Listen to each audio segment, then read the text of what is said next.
Welcome back for a new semester of MATC Now. We'll learn about some of the programs MATC offers. I also heard we'll have a familiar face in the kitchen again. All this and more on MATC Now.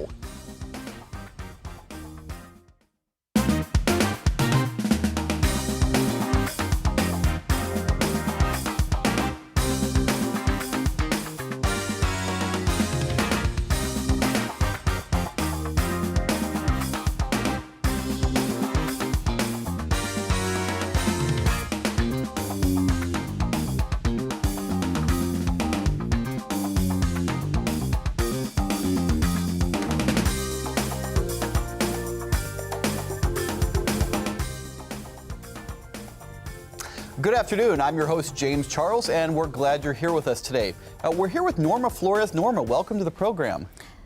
I'm glad to stay here. Could you tell me a bit about what do you do? Sure. I'm happy to have you here, and I know that you work with the bilingual students here at MATC. Yes, I work. Thank you for telling me about the role of the MATC. Sure. We'll talk to you a little bit more about that, but for now, we're going to go and catch up with Jennifer Gregorich, who's down at the Woodworking and Architectural Program. Did she get back to you? What do you mean? Did she say something? They're in the T's. Hi, James. We're here at the MATC Oak Creek campus inside Building B. We're visiting the Woodworking Workshop. In just a bit, we'll see what all goes into making wooden structures. Be back in a splinter.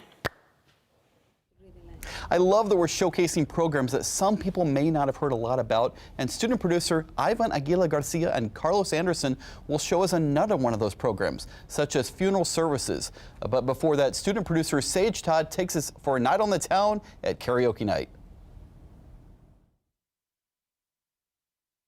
Here on the north side of Milwaukee, every Wednesday night, the Jamaican restaurant called Pepper Pot hosts an event called Wednesday Karaoke with the goal to unite the people of the community to come out and enjoy food, dancing, and a little bit of live singing. My name is Gideon. They call me DJ Give Money. I'm the curator of Karaoke Wednesdays at Pepper Pot on MLK. So karaoke is a weekly event we do each and every Wednesday where we allow folks a chance to come and sing their favorite songs, relax a little bit after work, enjoy just being off work and free. You know, it's kind of an after work event in the community right on Bronzeville at the Pepper Pot, authentic Jamaican restaurant. And what we do, we include karaoke, we include local entrepreneurs and vendors that offer, you know, everything from jewelry to henna tattoos and art, and allow people to basically come in a community where, you know, it's full of entrepreneurs, full of creatives, and just have fun. We started Wednesdays here at Pepper Pot about a year ago. And so for the last year, almost year and a half, we just been, you know, trying to bring a good vibe to this area. You know, we play a lot of like real feel-good music, Afrobeats, R&B, reggae, and then we kind of added the karaoke component a few months ago because everybody wants to sing. So. It's nothing but good people. Good energy, good vibes. I mean, the Jamaican food, of course, is like a given, right? Everybody loves Jamaican food. But from the entrepreneurs to the singers, we're like a family, you know what I mean? We're just good people that look out for each other and try to enjoy ourselves after work. A lot of us work 9 to 5s, and this is kind of our getaway, our escape. I've been into music all my life. As far as a DJ, I've been DJing since college. Put it down for a little bit and just picked it up again right after the pandemic. And then, you know, my strength of marketing and promotion. So my biggest goal is to try to help small businesses bring in new faces. So a place like Pepper Pot has a beautiful establishment, beautiful venue, beautiful decor, great project, great food. And then along with that comes entertainment, curating events, providing a DJ or a singer or a poet for the event. So my goal is to basically bring all the elements together into one creative event. So I've been doing events since before high school, and I continue to do it because I love to do it. Pepper Pot is more than just your average restaurant. It's a home to others, an outlet with amazing food and amazing people. Pepper Pot is like a jewel in the community because, you know, they host a lot of community events here. They allow people to come in and have, whether it's like an information or like a social gathering, everything from like baby showers to birthdays. They allow people to come in and do that. And there's not a lot of places that do that, especially in this neighborhood. And so, you know, before Pepper Pot, this place was pretty empty. You know, it was like a vacant spot. So they provided a taste of Jamaican culture here in Bronzeville, you know what I mean? Which, you know, you got some Jamaican people that live over here, but just adding to the diversity that's already here in Bronzeville, giving folks in the community a place that's nice, that's clean, classy, looks good, you know what I mean? That's important. Like, that's what Pepper Pot brings to this community, a standard of, like, you know, good quality restaurant.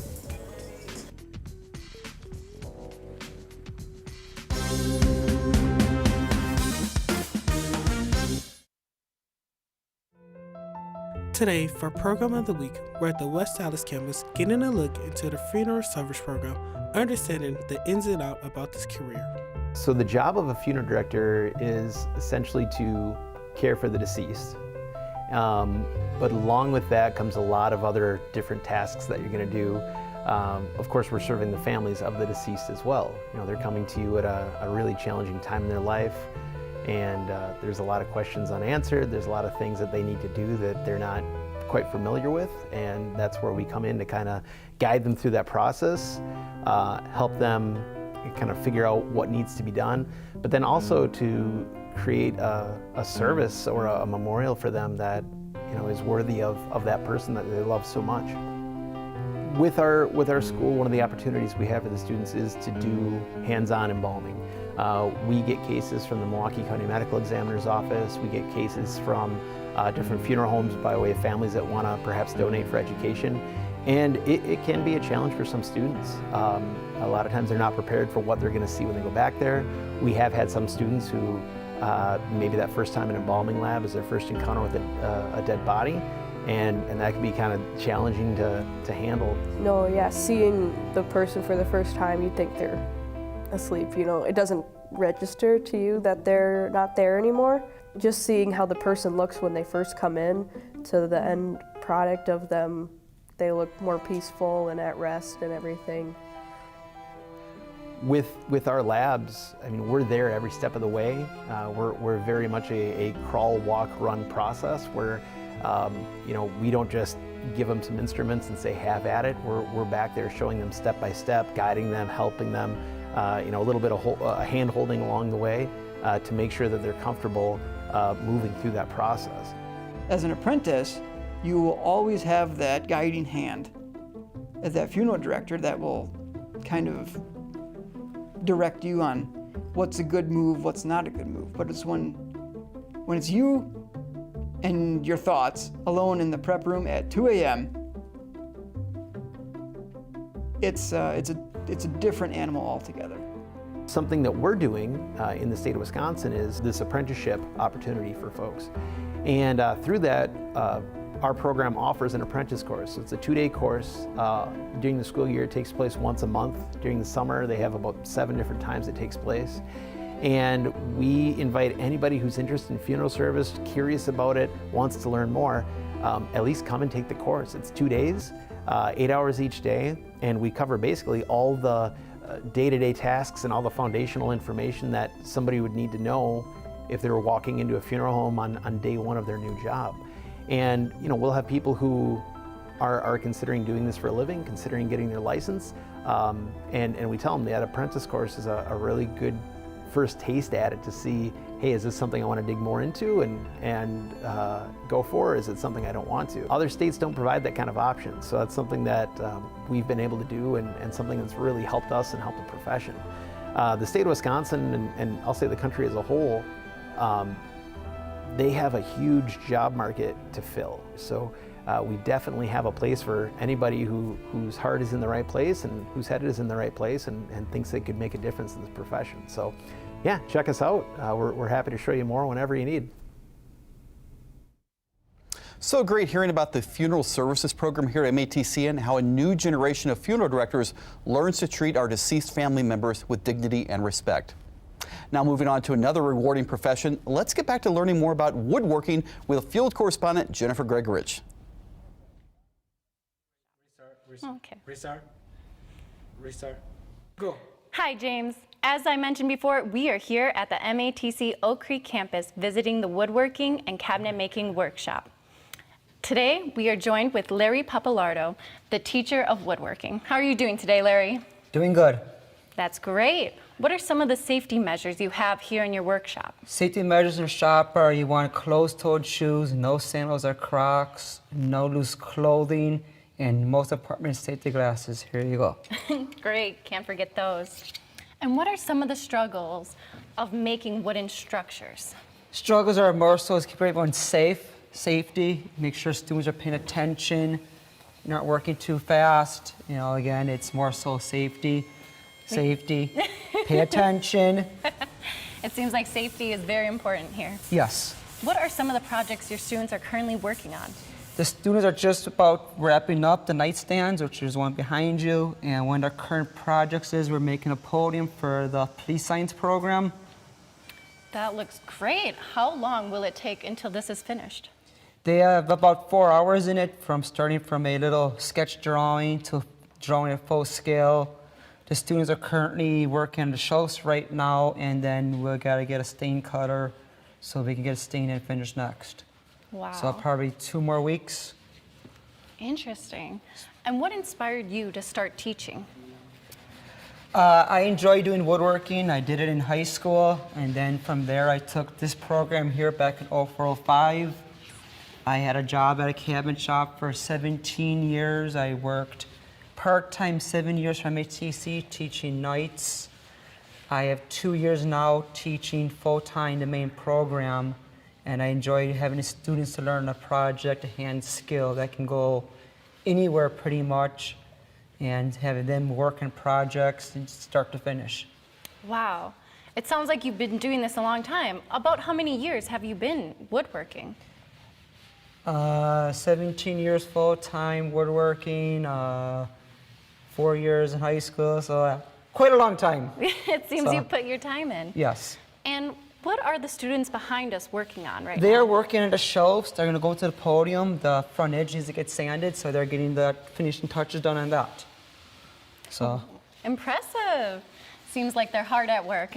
Yes, they are. So. And what has been your favorite project you've worked on so far for yourself?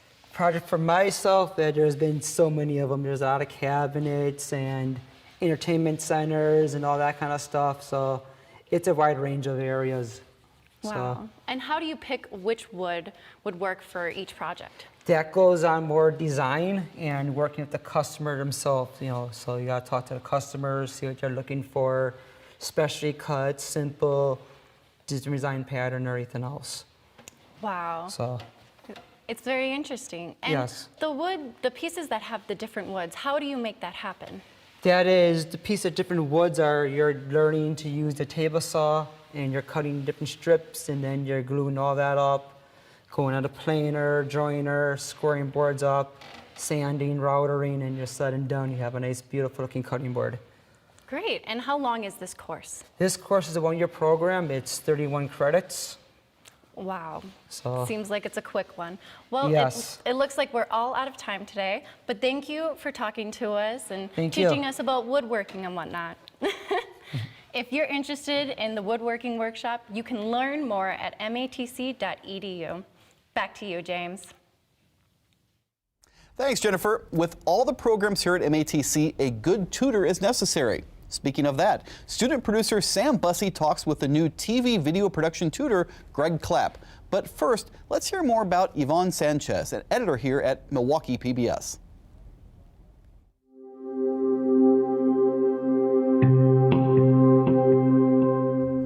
Inside of the PBS walls beyond the studio, there is more to find out about that technical visual attraction that the audience can perceive through the screens at home. Adelante, it is known for their distinctive host-producer Patricia Gomez. She brings life to the show, but what about the person who brings the right hand to the table?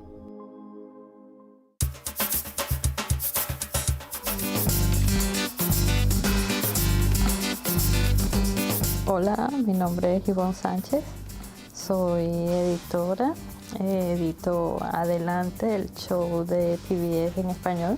Soy venezolana, estudié comunicación social en la Universidad Central de Venezuela.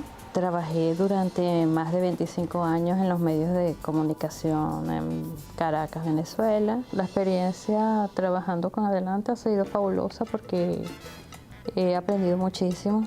Yvonne is the person that wants, looks, and finds the detail for the stories that we see on the screen. And how can the audience really get the message along the way of each story? La edición es extremadamente importante en cualquier trabajo audiovisual, porque una buena edición puede salvar un proyecto y una mala edición puede destruirlo. Y puedes tener el material más fabuloso y si está mal editado, todo se pierde. O puedes tener algo no tan bueno, pero puedes darle la vuelta y buscarle y lograr que sea un buen proyecto. Entonces, ¿cuál es mi parte preferida? Toda la parte de la edición, lo disfruto enormemente.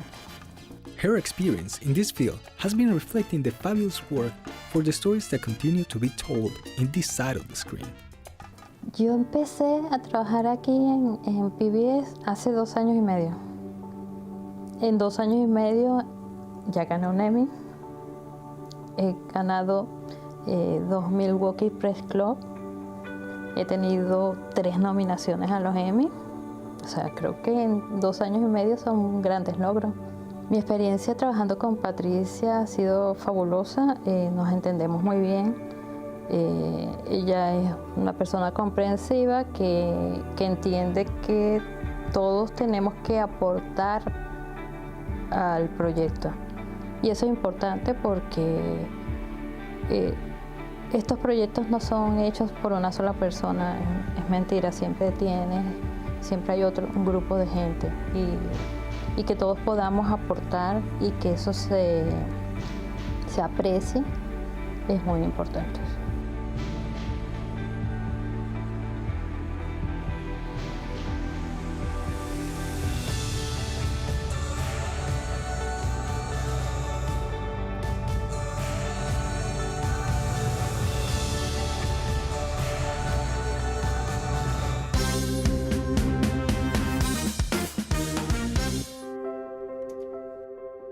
Every educator starts out as a student.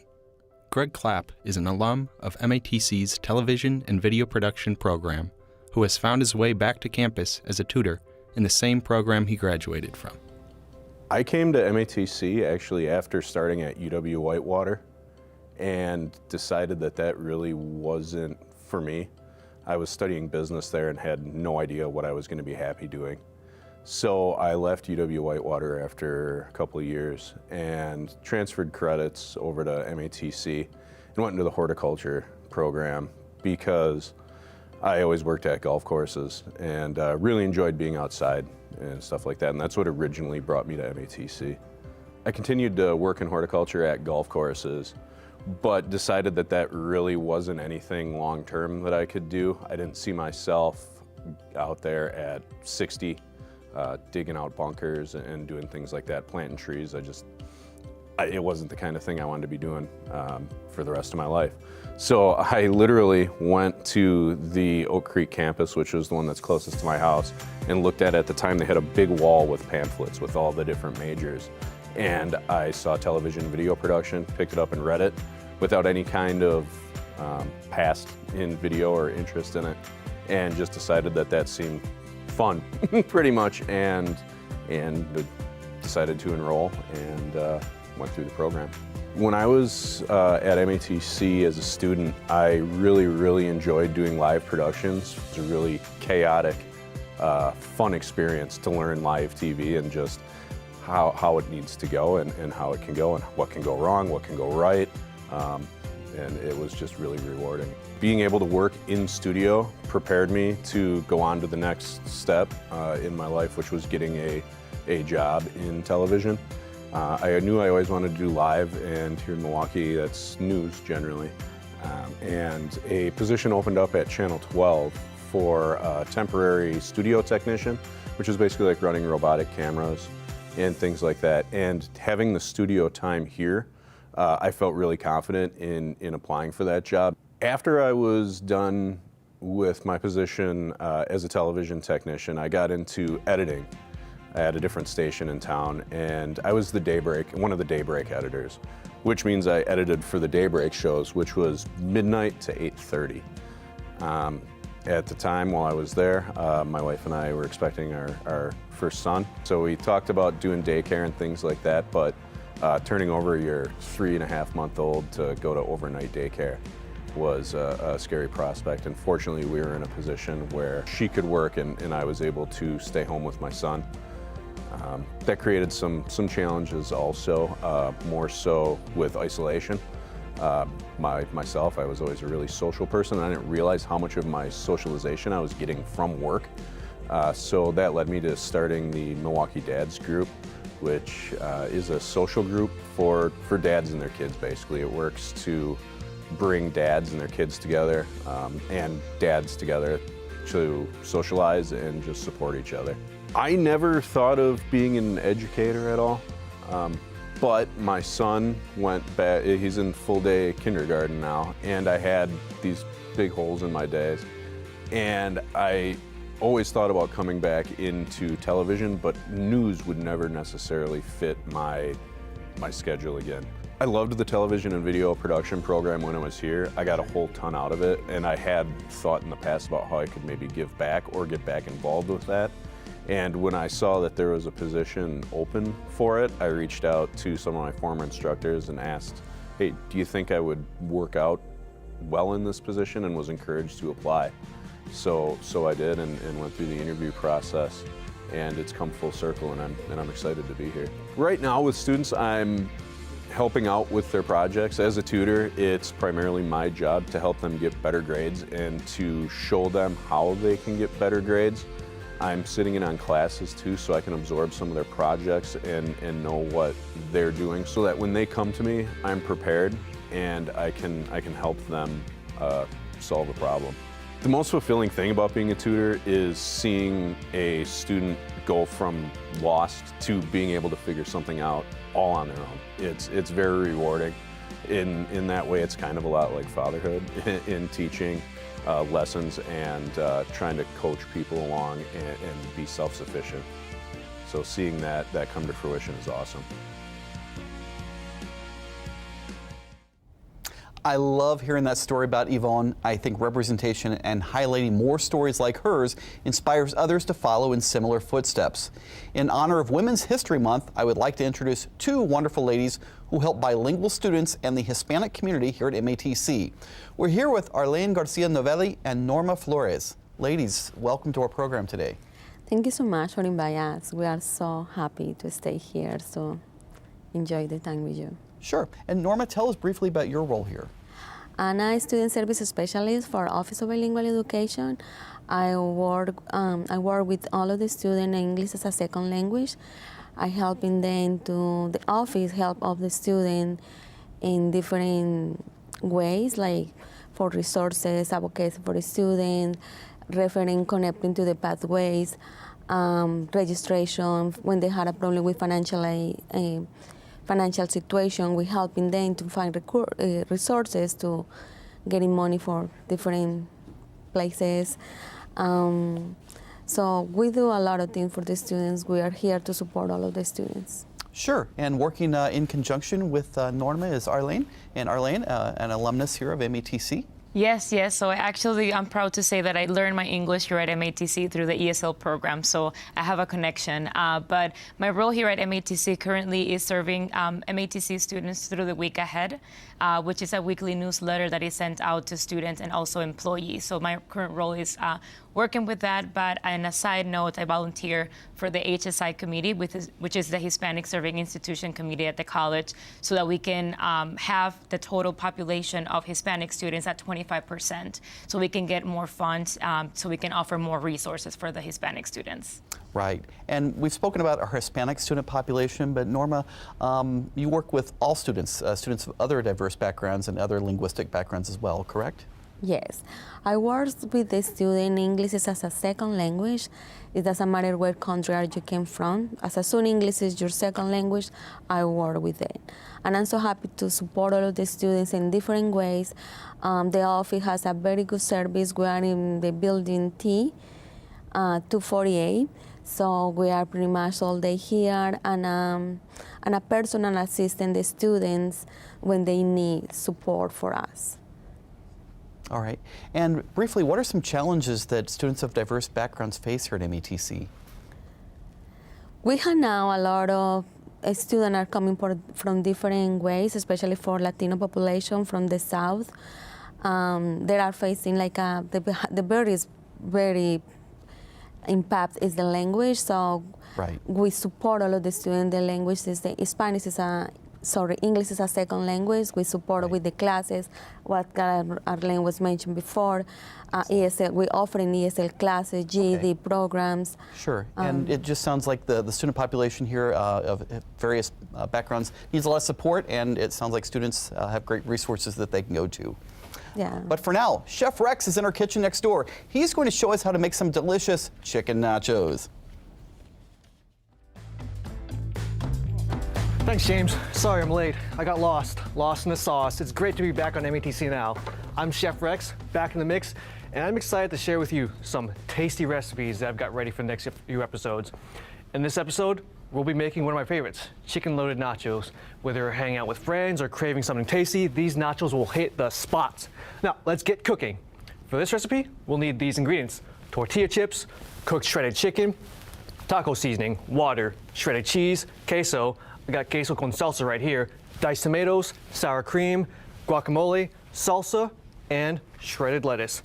Now, first up, we're gonna make sure our pan is like right nice and heated, and our skillet as well, ready for our chicken and cheese. Oh, that's kind of hot. I'm gonna add our chicken first up. Get the pan nice and hot. There you go. Next up, our taco seasoning.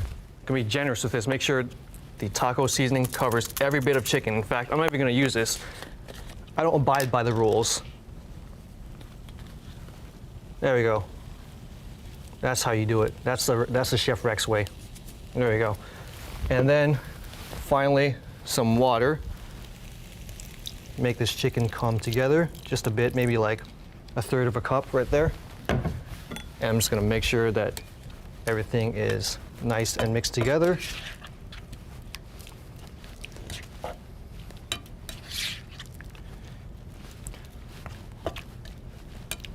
That looks good. We'll just let these guys sit and simmer. And I'm gonna add this cheese in, some queso con salsa into the pan, and get that nice and mixed up.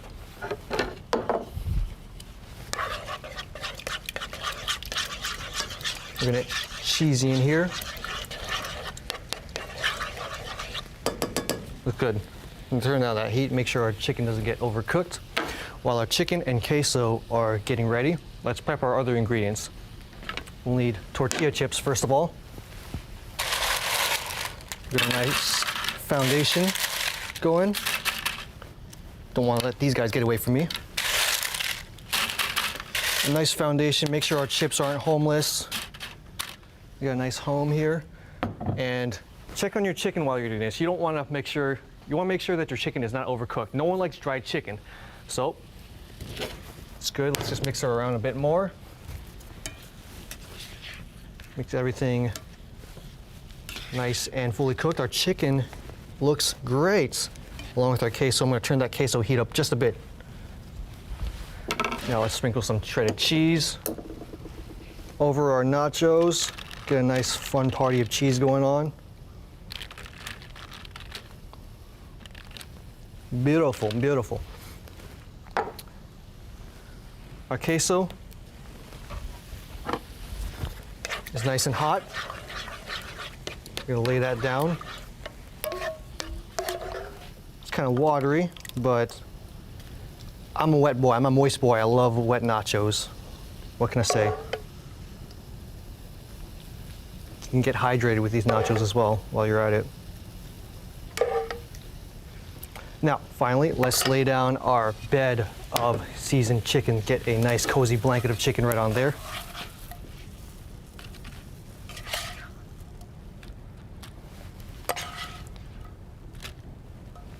I'm just gonna throw the rest on there. Make sure that every single bite is a flavor-filled bear hug. Now, let's add these diced tomatoes that I've got prepped right here. Throw that around. Want every bite to be full of tomato, some shredded lettuce,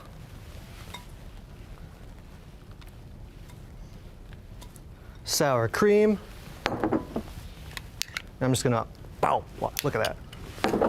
Look at that guacamole. I love guac, pow. There you go. Oh, and which form of dance does a nacho like to do? The salsa, of course. Can't forget this.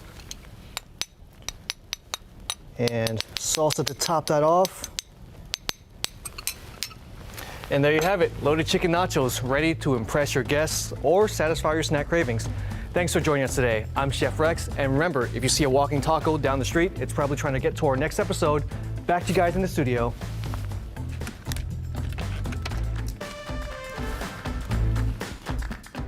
All right, Rex, that looks delicious and convenient to make for everybody. Moving forward, student producer Blue Thompson is going to visit Vici Beauty School, and she's going to highlight some of their beauty classes.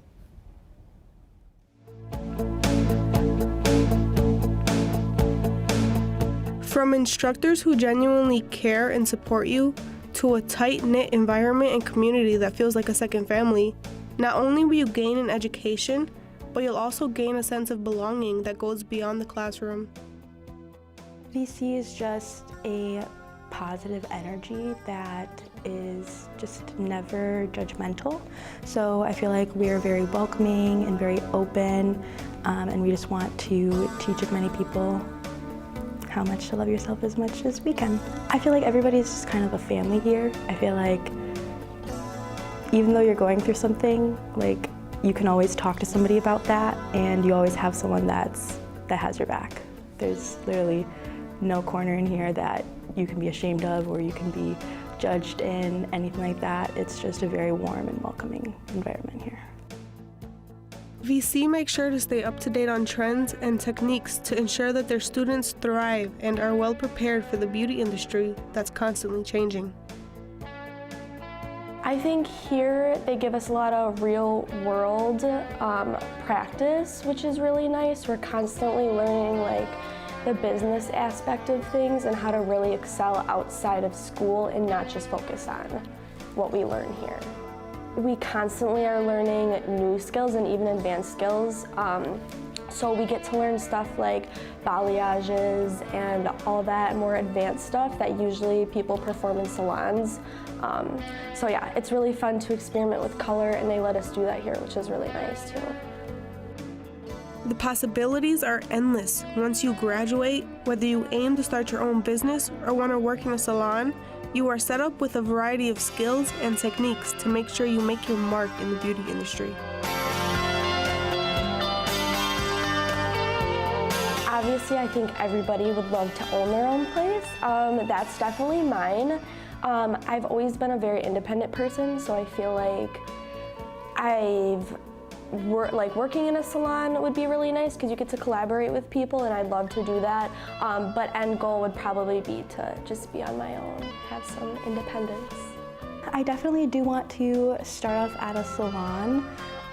Of course, I feel like everybody's end goal is to be their own boss. My mindset is kind of you have to be the assistant before you're the CEO, so you kind of have to know all that background knowledge. If you have a desire and passion to make a difference in people's lives, the beauty industry and VC are waiting to welcome you with open arms. I would say just do it. Don't let anything hold you back. Don't let anybody else's opinions hold you back, because I've dealt with a lot of people saying you can't make money, you can't do this, blah, blah, blah, but I think In the end, it's whatever's gonna make you happy, and if doing hair or skin all day, every day is what makes you happy, I think you should do it. Trust your gut. If you have that feeling that you have a little itch towards something, trust it, because your intuition is always gonna be right for you.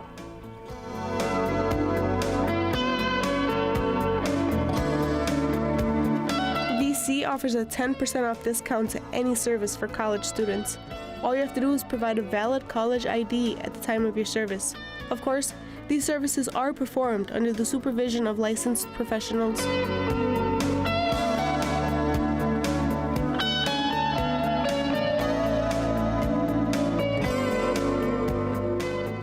It's so cool to see what the other colleges are up to. Now I think it's the time we see what James have for us with the MATC menu.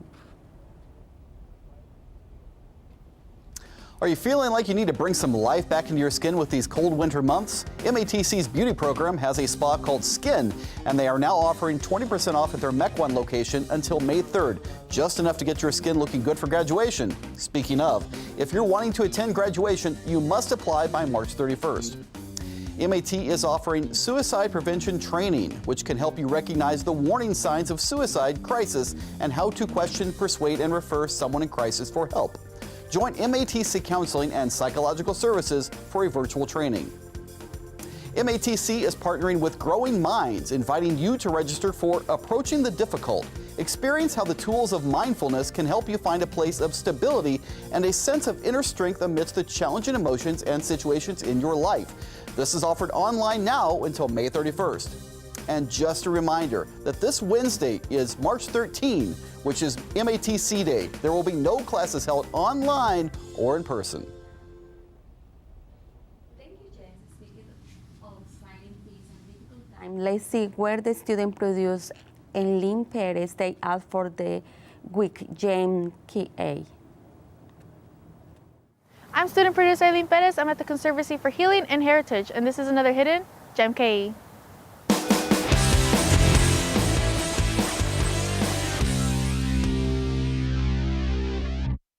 The Conservancy of Healing and Heritage is a beautiful area located in Franklin, Wisconsin, with a 36-acre tract of land and 70-foot deep glacial lake. Founded by the Felician and Wheaton Franciscan sisters, the Conservancy is surrounded by 4 different ecosystems, a place to free your mind and thoughts with a variety of nature trails as well as a healing garden, and 2 observation decks to view the lake from. They believe in respect and appreciation towards nature, as well as the health and well-being of others, spiritual enrichment, and care for the environment. If you seek comfort or would like to distress yourself from any concerns, the Conservancy of Healing and Heritage is a place to go. From exploring the beauty of nature and feeling at peace within yourself and learning, the Conservancy has it all, and you'll be leaving better than how you got there. I'm student producer Eileen Perez, and this has been another hidden Gem K.